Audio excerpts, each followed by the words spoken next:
prendre la décision d'accomplir ce serment. Ce serment, l'accomplissement de ce serment était quelque chose de dur et quelque chose de difficile pour lui. Vous savez, accomplir le serment, ça coûte cher. Et cela a coûté la vie d'un homme pour que le serment d'un roi puisse être accompli. Il a envoyé les gens, et les gens sont allés, ils ont coupé la tête de Jean-Baptiste. Et on a amené la tête de Jean-Baptiste sur un plateau pour donner à la fille. À cause de la puissance, du pouvoir du serment. Vous voyez comment le serment est inviolable. Lorsque tu fais le vœu à Dieu, tu fais le vœu à Dieu, tu dois tout faire. Tu dois tout faire. Vous savez, lorsque tu as accompli ton vœu, tu te dégages. Tu te dégages. Tu te dégages d'un poids. Et il y a une récompense. Il y a une récompense. Personne ne fait de vœu sans être béni. Toutes les personnes qui ont fait des vœux à Dieu, ils ont été bénis.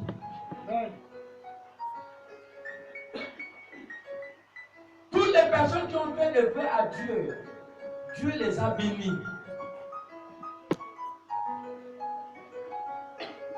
La meilleure terre qu'il faut semer, qu'il faut faire la semence, c'est le royaume des cieux. Amen. La terre du royaume des cieux est fertile.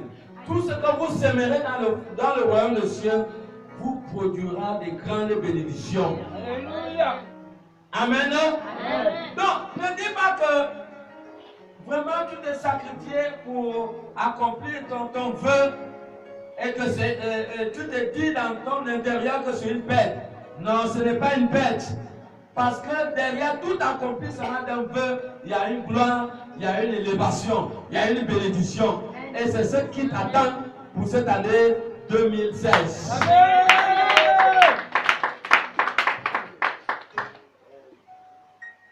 Si tu n'avais pas l'habitude de faire des vœux à Dieu, il faut faire les vœux. Notre Dieu est un Dieu qui accomplit, qui déchante les situations aussi à travers les vœux.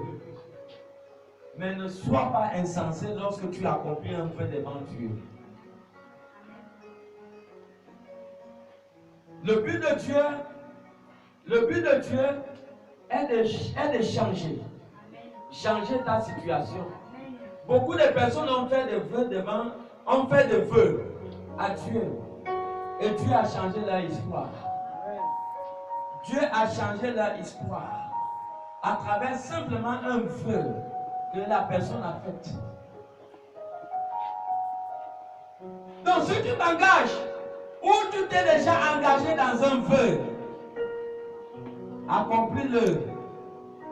Parce qu'il y a une surprise qui t'attend de l'autre côté. Amen. Une grande surprise. Une grande surprise. Lorsque tu as accompli le vœu, pendant des mois ou pendant des années, tu as prié et ce que tu as demandé à Dieu n'est pas venu. Mais lorsque tu accompliras ton vœu, tu verras que c'est comme si tu as ouvert le robinet d'eau. Et l'eau va commencer à couler, l'eau de la grâce et l'eau de la bénédiction va commencer à couler dans ta vie.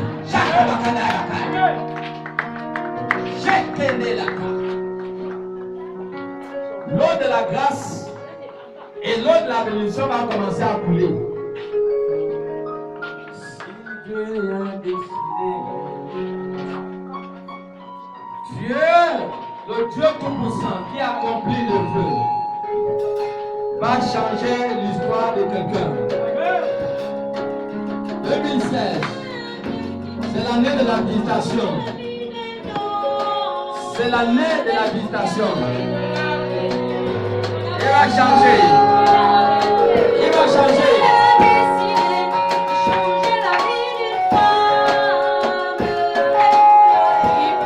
Dieu va changer l'histoire de quelqu'un.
Alléluia.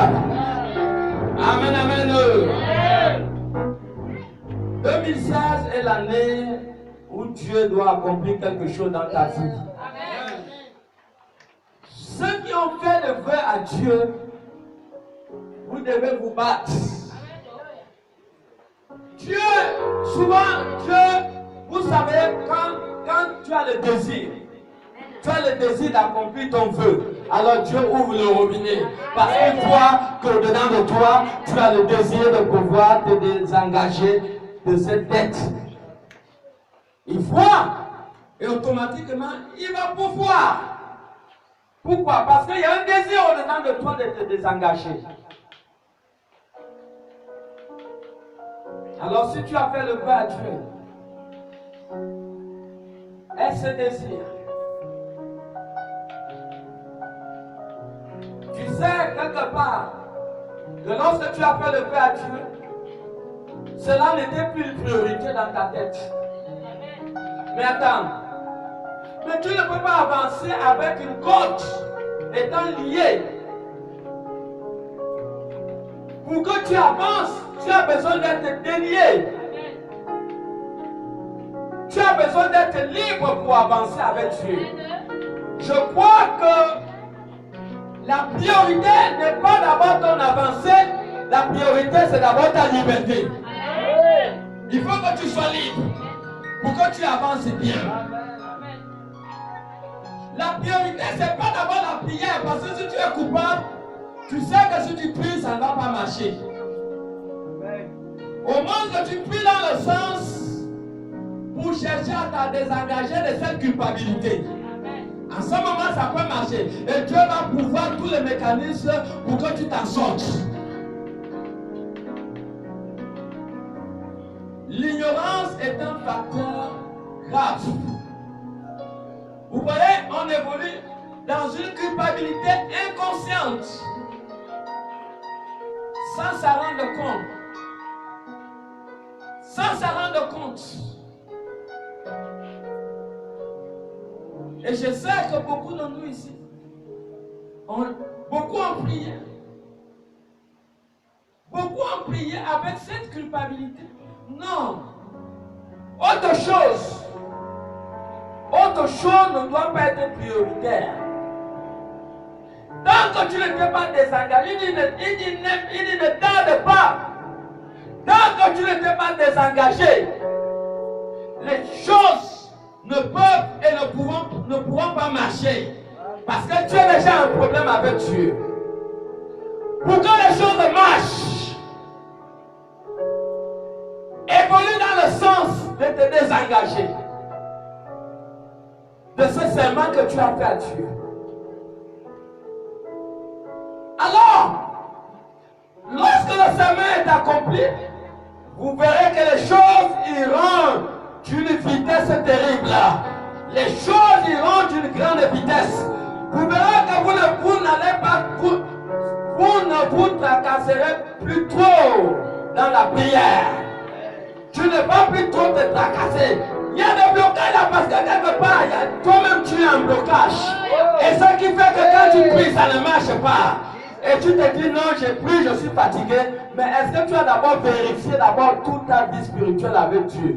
Tu as vérifié ton lien, ta relation. Si quelque part, il n'y a pas une culpabilité.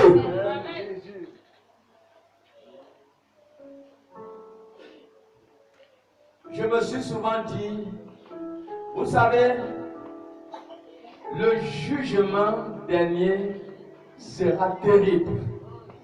Le Jésus d'aujourd'hui est un Jésus miséricordieux. Mais le Jésus du trône du jugement ne sera plus le Jésus de miséricorde. Il n'y aura pas la miséricorde devant le jugement de Dieu. Et voilà pourquoi la Bible dit que nul ne connaît ni l'heure ni le jour que le Fils de l'homme viendra. N'apparaît pas devant le trône de Dieu coupable.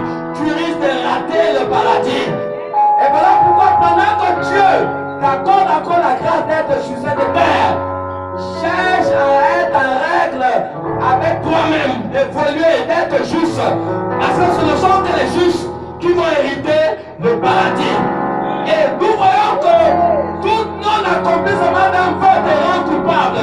Alors ça t'éloigne de la justice de Dieu. Et tu deviens coupable. Et si Jésus est arrivé, il te trouve dans un état de culpabilité, alors tu as déjà perdu le trône, le royaume. Voilà pourquoi nous vivons les temps de la fin. Personne, aucune préoccupation de votre vie ne va vous amener au ciel. Aucune préoccupation, aucun de vos besoins ne vont vous amener au ciel. Aucun de vos projets ne vont vous amener au ciel. Mais tu dois être neige, tu dois être blanc comme neige. Tu dois être non coupable devant Dieu. Parce qu'on ne sait pas l'heure ou le jour que le Seigneur viendra. Voilà pourquoi nous devons être dans une position pour résoudre tout problème qui fait face à nous. Tu as fait un vœu à Dieu. Accomplis ton vœu. Tu dois quelqu'un dans le quartier. Rembourse la personne. N'apparaît pas devant le trône de jugement ayant une dette au dos.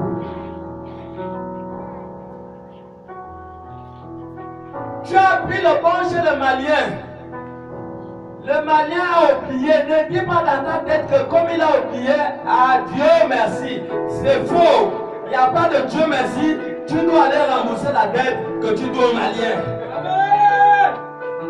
Si tu parlais devant le trône du jugement avec la dette que tu dois au Malien, tu risques de rater le paradis.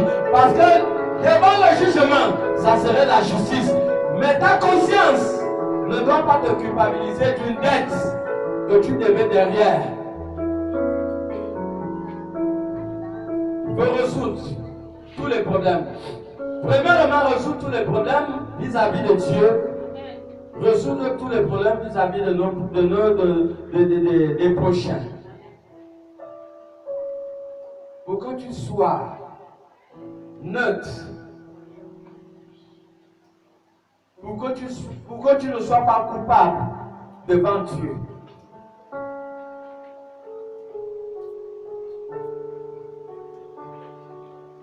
Beaucoup ont fait des vœux à Dieu. Et ont banalisé cela.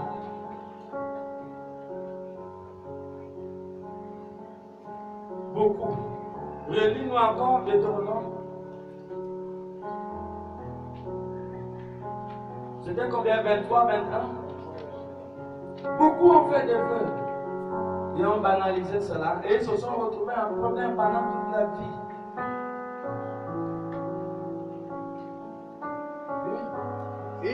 vœu à Si l'Éternel, tu fais un vœu à l'Éternel, ton Dieu, tu ne tarderas point à tu ne l'accomplir. tarderas point à l'accomplir.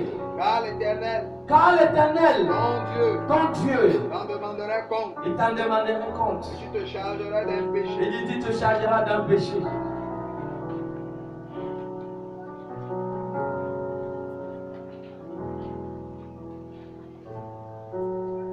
Toutes les personnes qui ont fait les vœux à Dieu, ils ont pris à cœur le moment de les accomplir.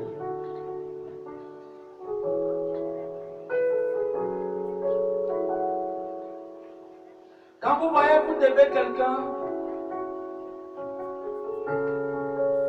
ça peut arriver, mais trop rarement, vous devez quelqu'un et vous oubliez cela. Vraiment, c'est grave. C'est trop grave. Lorsque tu dois, il faut faire tout pour rembourser. La Bible dit ne devez rien à personne. Ne devez rien à personne.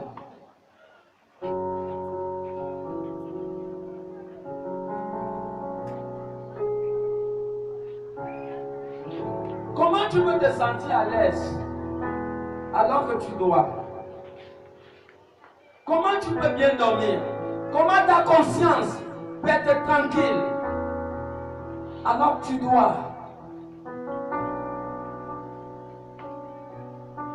Ta conscience ne doit pas être tranquille alors que tu dois.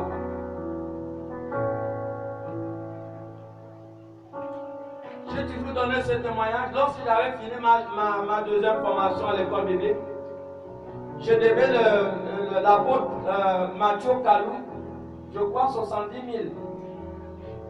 Et après un an, je crois après même 1 an et demi, ma conscience me culpabilisait toujours. Bien sûr que j'ai traversé des périodes où, ces périodes, c'était des périodes un peu difficiles pour avoir de l'argent. Mais un jour, je me suis levé. Je suis allé chez lui. Parce que ma conscience, je n'étais pas tranquille. Un jour, d'abord quand je suis arrivé, ma mère n'a pas reconnu. Je suis assis dans son salon, je l'ai rappelé à Mathieu Kalou, je suis ton élève. Et quand je suis sorti de l'école, je te devais 70 000.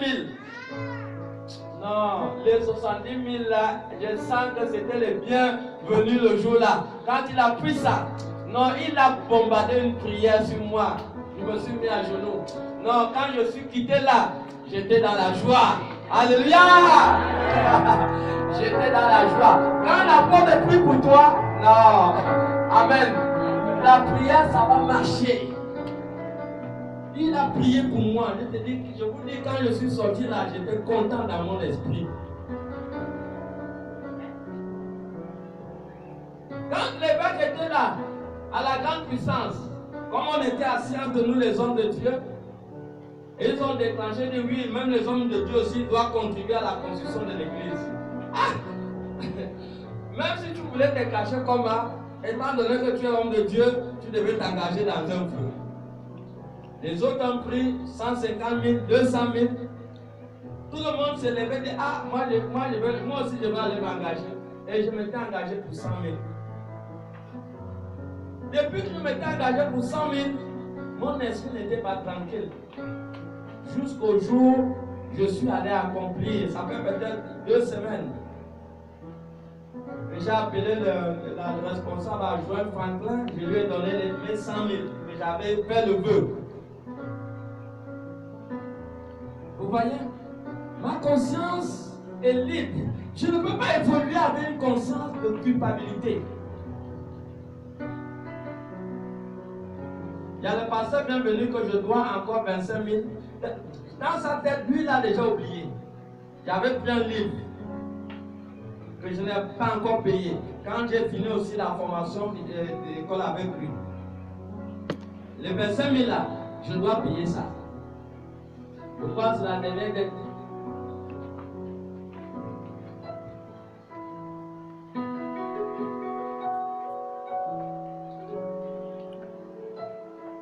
Tu ne peux pas évoluer avec une conscience souillée.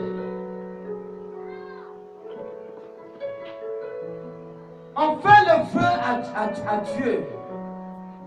Tu as la force lorsque tu as accompli ton vœu. Tu as la force. Ton ciel est ouvert. Tu peux recevoir le ravitaillement du ciel parce que tu t'es désengagé d'un fardeau. Ta prière peut marcher. Tu peux invoquer Dieu, il répondra. Mais Dieu ne répondra pas tant que tu n'as pas accompli cette première dette. Ça va être difficile que Dieu te réponde.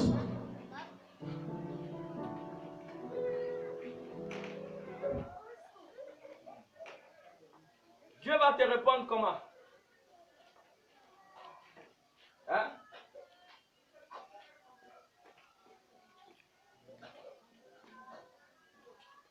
Il va te répondre comment?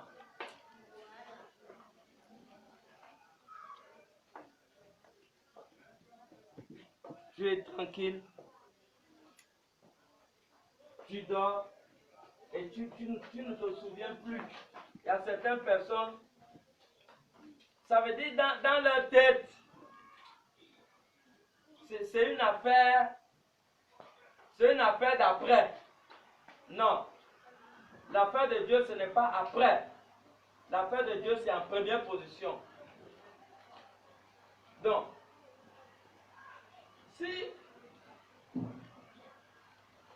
peut-être pour toi, tu t'étais engagé dans un vœu avec Dieu, et tu as dit c'est après, et là, ça constitue déjà un problème parce que tu es déjà dans le retard. Et Ecclésiaste 5 a dit, ne tarde pas. Il dit, ne tarde pas.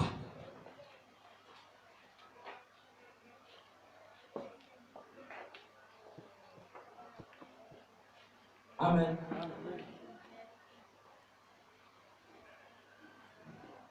Dieu lui-même, il aime qu'on fasse des vœux.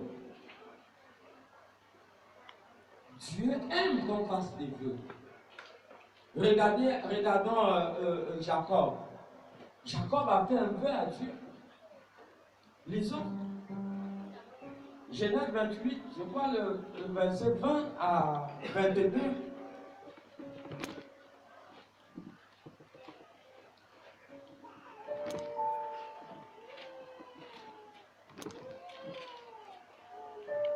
Jacob a fait un vœu à Dieu. Dieu aime qu'on fasse des vœux, mais il faut l'accomplir. Oui. Genèse 28, verset 20 à 22. Oui. Jacob fit un vœu. Jacob fit un vœu. En disant. Si Dieu est avec moi. Si Dieu est avec moi. Et me garde pendant ce voyage que je fais. Et me garde pendant ce voyage que je fais. S'il me donne du pain à manger. S'il me donne du pain à manger. Et des habits pour me vêtir. Et des habits pour me vêtir. Et je retourne en paix à la maison de mon père. Si je retourne en paix dans la maison de mon père. Alors l'Éternel sera mon Dieu. Alors l'Éternel sera mon Dieu. Cette pierre que j'ai dressée pour monument sera la maison de Dieu. Sera la maison de Dieu. Et je te donnerai la dîme de tout. La dîme de tout. Ce que tu me donneras. Ce que tu me donneras. Voici un homme. Un homme qui va à la haute Mésopotamie. Un homme qui va devoir effectuer un voyage et qui n'a pas trop d'assurance sur son voyage. Alors il va devoir faire un vœu. Regardez. Il fait un vœu.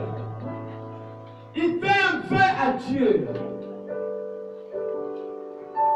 Il dit à Dieu, Seigneur, si tu me gardes, si tu me donnes de quoi me vêtir, il dit, tu seras mon Dieu. Qui de vous a osé un jour relever Dieu le défi? Pour dire à Dieu, Seigneur, si tu me donnes un bon travail, voici ce que je ferai. Je vous avais donné ce témoignage ici. Quand nous étions à l'église du PK, les missionnaires au PK8. Un dimanche, nous avons eu une sœur qui ne priait pas dans notre église. Après le culte, elle a dit qu'elle voulait témoigner. On lui a donné le micro. Elle a commencé à parler. Et elle pouvait dire qu'elle avait fait un vœu à Dieu. Le vœu c'était quoi? Le vœu était qu'elle avait demandé à Dieu que si Dieu lui donnait le travail, son premier salaire, elle devait le remettre à Dieu. Aïe! Et Dieu l'a donné le travail. Elle était venue, pendant qu'elle témoignait, elle avait une enveloppe. Elle dit, voici, j'ai amené mon premier salaire pour donner à Dieu. Alléluia. Oh, je vous dis que tout le monde était émerveillé du témoignage de cette sœur. Dieu l'a béni. God, quel est le défi qui fait face à quelqu'un? Dieu est un Dieu de vœux. Quel est le vœu? Pour des personnes qui ne sont pas d'abord en vœu avec Dieu. Mais quel est le vœu que tu peux faire face à cet obstacle qui fait face à ta vie? Quel est le vœu?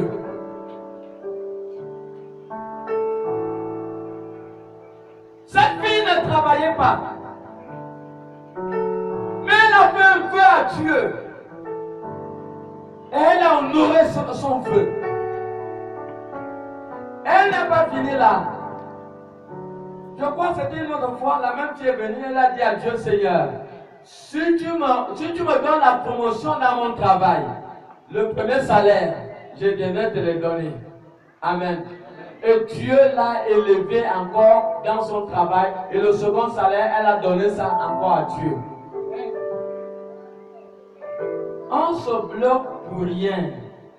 Dieu est un Dieu de défis. Et Dieu montre par tous les moyens qu'il est Dieu. Dans des situations les plus compliquées dans ta vie, il est capable de se démontrer. Mais c'est à toi de faire un vœu et d'être sûr d'accomplir le vœu que tu le fais. Voilà une fille qui a fait le vœu à Dieu. Et Dieu s'est manifesté puissamment dans sa vie. Pourquoi ne pas faire un vœu à Dieu? Pour dire à Dieu, Seigneur, donne-moi une société. Et je te promets que tout l'argent de cette société, je viendrai payer la dîme dans ton église.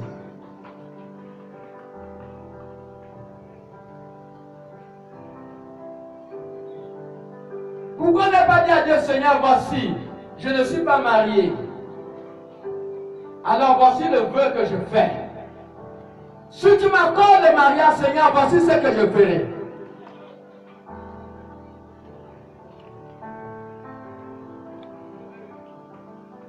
Pourquoi ne pas faire le vœu à Dieu, Seigneur? Voici, je suis malade. Seigneur, si tu me guéris, voici, je viendrai te donner telle somme. Ou bien, voici, je veux m'engager peut-être à te servir toute ma vie. Est-ce que nous voyons? Est-ce que la Bible dit qu'il a oint une pierre? Il a oint une pierre et il a dit, ici sera appelée la maison de Dieu. Et Dieu a exaucé la prière de Jacob.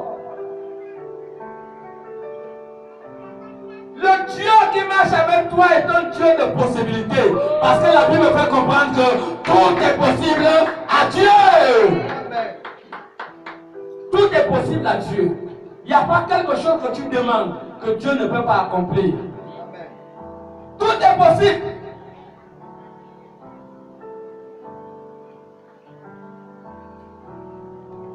Dieu a béni Jacob. Il a béni. Et Jacob a honoré sa parole. Et il a commencé à payer sa dîme. Jacob a payé sa dîme.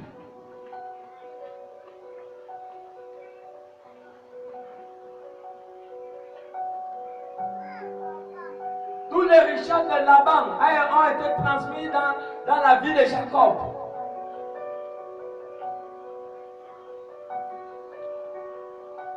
Quelle était la base de la richesse de Jacob? Quelle était la base de la richesse de Jacob? C'était par ce vœu, quand on regarde bien le départ, le fondement de la vie de Jacob. Mais Jacob commence à partir de ce vœu. Parce que son voyage devait être bâti sur le roc, sur le rocher. Son voyage devait être bâti sur la sécurité. Et il dit bien, si tu me protèges, donc on peut bénéficier de la protection divine à travers un vœu. Seigneur, si tu protèges ma famille, Seigneur, si tu fais réussir mon enfant à l'école, voici ce que je ferai. Voici ce que je ferai.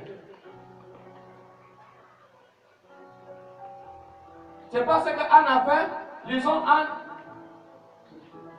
au chapitre 1, au verset 11, 1 Samuel. C'est ce qu'elle a fait. Anne n'avait rien. Alors, tu peux t'engager dans un vœu à Dieu à base de rien. Mais ne sois pas insensé, c'est tout. À base de rien, tu peux t'engager dans un vœu. 1 Samuel 1, 11. 1 Samuel chapitre 1, verset 11.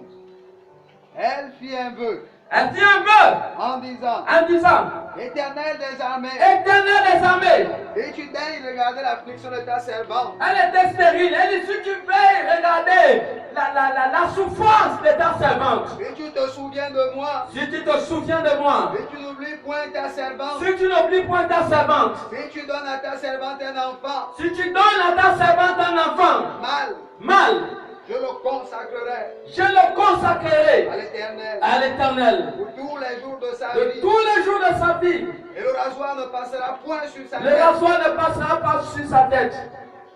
Nous voyons Anne. Anne n'avait rien. Quel était le succès de Anne? Le succès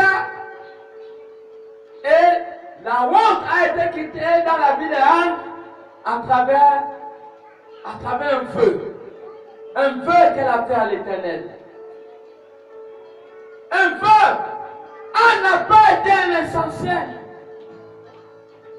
Anne a su que l'enfant qu'elle a reçu, c'est la demande qu'elle avait faite à Dieu. Elle a su ça. Il y a certaines personnes qui font des vœux à Dieu. Quand Dieu les bénisse, ils ne reconnaissent même plus que cette bénédiction vient de Dieu. Mais je crois que tout croyant, tout enfant né de nouveau doit connaître que ce qu'il reçoit, il revient de l'Éternel Dieu des armées. Quand tu reçois une bénédiction, le Dieu Tout-Puissant est la première personne que tu dois d'abord bénir. Parce que c'est Dieu qui te bénit. C'est Dieu qui te bénit. Et tu dois être reconnaissant. Anne a reconnu. Anne savait qu'elle était stérile, qu'elle n'avait rien. Mais elle a reconnu que ce qu'elle a reçu venait de Dieu. Et je vous dis, à chaque moment que vous êtes reconnaissant à Dieu, le miracle ne s'arrêtera pas. Le miracle sera continuel. Parce qu'à chaque moment que Dieu vous bénira, alors vous élèverez le nom de Dieu. Et c'est la raison pour laquelle Dieu continuera à te bénir. Dieu continuera à te bénir. Parce que tu le glorifies. Parce que tu es reconnaissant. Chakamaka.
Nombre chapitre 30, le verset 3.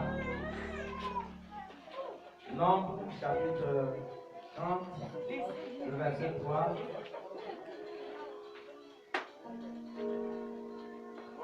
La parole de Dieu dans le livre de Nombre, chapitre 30, verset 3. Lorsqu'un homme fera un vœu à l'Éternel, Lorsqu'un homme fera un vœu à l'Éternel, ou un serment pour se lier par un engagement, ou un serment pour se lier par un engagement, il ne violera point sa parole, il ne violera point sa parole. il agira Il agira selon tout ce qui est sorti de sa bouche. selon tout ce qui est sorti de sa bouche. Amen. Anne avait dit à Dieu, Seigneur, non, cette femme est une femme. Anne était vraiment une femme. Dieu avait vu sa douleur. Dieu avait vu sa honte.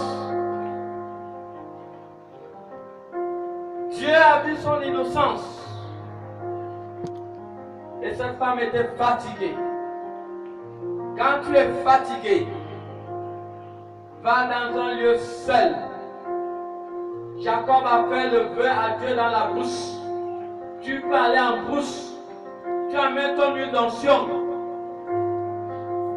Tu fais comme Jacob a fait. Tu dis, Seigneur, voici cette terre est témoin du vœu que je te fais aujourd'hui. Seul, fais le vœu devant Dieu. Engage-toi dans une sincérité. Viens à l'église, fais le vœu devant Dieu. Que ce soit que tu sois seul, que tu sois en face du peuple. Dieu écoute toutes les paroles qui sortent de nos bouches. Dieu entendra ce que tu diras. Si ce que tu dis sort d'un cœur sincère, peu importe le temps que cela va durer, mais un jour, ce que tu as dit, Dieu l'accomplira. Mais ce que tu as promis à Dieu, ce que tu aurais promis à Dieu, il va falloir que tu accomplisses cela pour ne pas être coupable devant Dieu. Anne a été dans l'abondance à base de rien. Tu n'as rien aujourd'hui. Tu cherches une position. Tu cherches un mariage. Tu cherches un travail. Tu cherches la réussite. Tu cherches à te focaliser dans ton appel. Alors fais comme Anne. Fais comme Anne. Mais avant de s'engager dans un vœu, tu dois être sûr que tu n'as pas d'abord de premier vœu avec Dieu. Parce que tu ne peux pas t'engager dans un deuxième vœu sans avoir accompli le premier.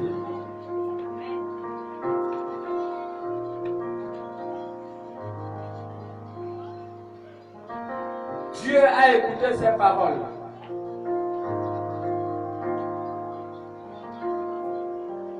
Qu'est-ce qu'il peut faire à quelqu'un que cette personne a demandé quelque chose à Dieu? Dans la suite de temps, Dieu accorde à la personne la chose. Maintenant, pour accomplir, maintenant, ce qu'il devait donner à Dieu, il ne l'accomplit pas. Et c'est ce qui est mauvais. Soyez prêts et soyez sincères. Et faites le vœu à Dieu. Faites le vœu à Dieu. Et Dieu accomplira les désirs les plus brûlants de vos cœurs. L'enfant était le désir le plus brûlant du cœur de Anne. Dieu accomplit les choses impossibles. Impossibles aux hommes. Dieu accomplit ces choses. Il est le Dieu de possibilités. Donc tu ne dois pas te limiter pour dire. Tu ne dois pas te limiter pour dire que c'est fini pour moi. Même si tu as un vœu, que tu as fait le vœu à Dieu. Mais si tu as le désir de pouvoir, de t'en sortir de ce mal. Parce que ça devient un mal lorsque tu as fait le vœu que tu n'as pas accompli. Ça devient un problème. Si tu veux t'en sortir de ce problème, tu veux t'en sortir de ce problème.